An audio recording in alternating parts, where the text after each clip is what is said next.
The truth may have finally been revealed. In today's video, we're going to be discussing the aftermath of the big trade that went down in Washington, the Commanders trading away their starting running back, Brian Robinson Jr., to the San Francisco 49ers, and what Washington head coach Dan Quinn had to say about it. I'm your host, Azael Mejia, with Commanders Digest, reporting everything all Washington Commanders offseason, regular season, anything between. So if you want to be caught up to date, everything Commanders, make sure to hit that subscribe button. Yes, it took the league by storm, it took the nation by storm when Washington surprisingly decided to trade away their starting running back of the last 3 years, Brian Robinson Jr., to the San Francisco 49ers for a 2026 sixth-round pick.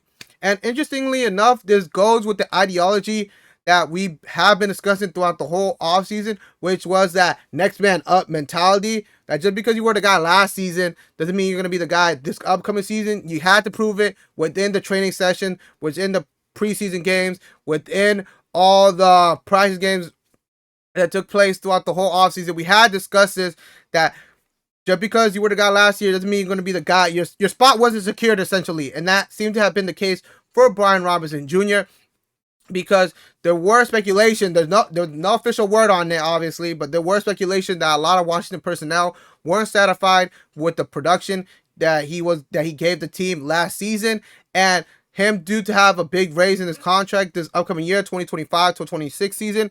It may have been a case where there were conversations that were had within the front office that he wasn't worth the money to pay based off his production last season, and we discussed it before.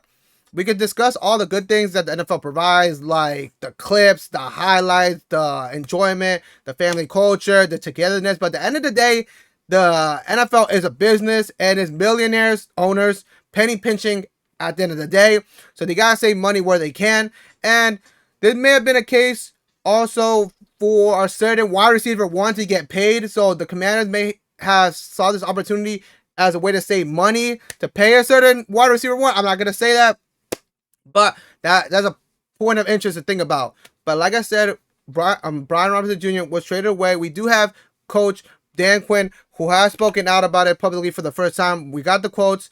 I got the stats. I've done all the research for you, believe it or not, so you don't have to. We're going to be breaking it down. But before we do that, if you're new viewer to the channel, make sure to hit that subscribe button. We have discussed, like I said before, we're going to be covering the whole regular season. We're 2 weeks away. We're 2 weeks away from officially being back, officially being official. Even though the Commanders went 0-3, they went 0-3 in the preseason. That does not matter. I've said it before. I'm giving them leniency, but once game one starts, it's go time. I don't want everybody to play at 100% pace, 100% effort. There ain't gonna be no leniency. We're gonna have to be calling it out where it is. So if you're new here, make sure to subscribe. Now, you're a returning viewer, make sure you are subscribed, because 87.5 of y'all who are watching the videos are not subscribed. That's crazy. It's for the free skis. Doesn't charge you nothing, and it takes like 2 seconds. You can legit subscribe while you're watching the videos. Like I said, Dan Quinn finally spoke out about the whole big trade between Brian Robinson Jr., and he's no stranger to the situation. Dan Quinn, who's been in the league for a very long time, he has a lot of experience. He's gone through this many times. He finally spoke out about it. We do have the quote right here, provided by Sports Illustrated. After the fact, Dan Quinn talking about Brian Robinson Jr. and what led on for the Commanders to make this trade happen. We knew this was going to be a competitive group all the way back from the very beginning, and we certainly wish B-Rob the best in San Francisco in terms of style and fit and all that. So all that was a factor, but also the room here too. Now, to sort of give this quote some more context where it's needed, we have discussed it before. If you haven't watched those videos, go watch them after this. That the running back room for the Commanders was pretty loaded, was pretty stacked. Not with big names necessarily, but it was at the time before Brian Robinson Jr. got traded. There were 5, including B-Rob, Austin Eckler, Jacory Croskey-Meritt that he just drafted, Chris Rodriguez Jr., and Jeremy McNichols. That's already 5 guys right there, and obviously they weren't going to be able to take all of them within the 53-man roster, so you were going to have to cut certain players out.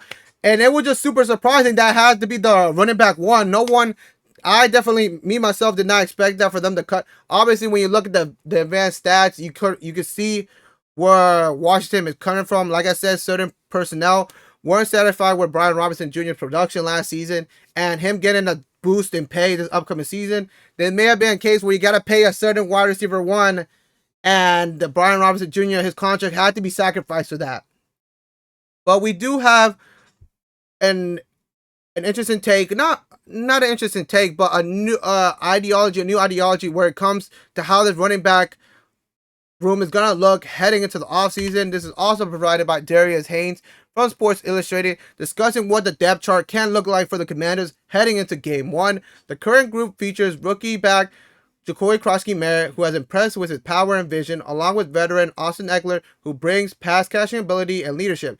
Jeremy McNichols adds versatility and special teams value, giving the Commanders a well-rounded mix of backs, which is great to see because at the end of the day, I'm pretty sure we can all agree that not even Washington personnel, but NFL teams look at the most minute details, and if that they're essentially splitting hairs, and if it could give them somewhat of a benefit, they're going to take it. So obviously, Jacory Croskey-Meritt being on a rookie contract, getting just drafted, him being 2 years younger than Brian Robinson Jr., definitely played a big factor in that. Austin Ekeler, yes, he is on the older side, but he does bring that wisdom, he does bring that experience, and I definitely see him as that dual threat running back, can run the ball, but also that pass catching ability from slants or from screen plays. And then Jeremy McNichols' versatility and special team values. It sort of may have been the case that there was more cons going with Brian Robinson Jr. paying them that money instead of more pros, when you definitely have other running backs you can rely on. And like I said from the beginning, the running back room was definitely stacked, not with big names, but just with a lot of guys in general. You knew someone was gonna get cut. It was just super surprising. It had to be the guy, the first man up, the guy at the top of the list. But that just shows the confidence they have in the running backs within the contracts they're currently in.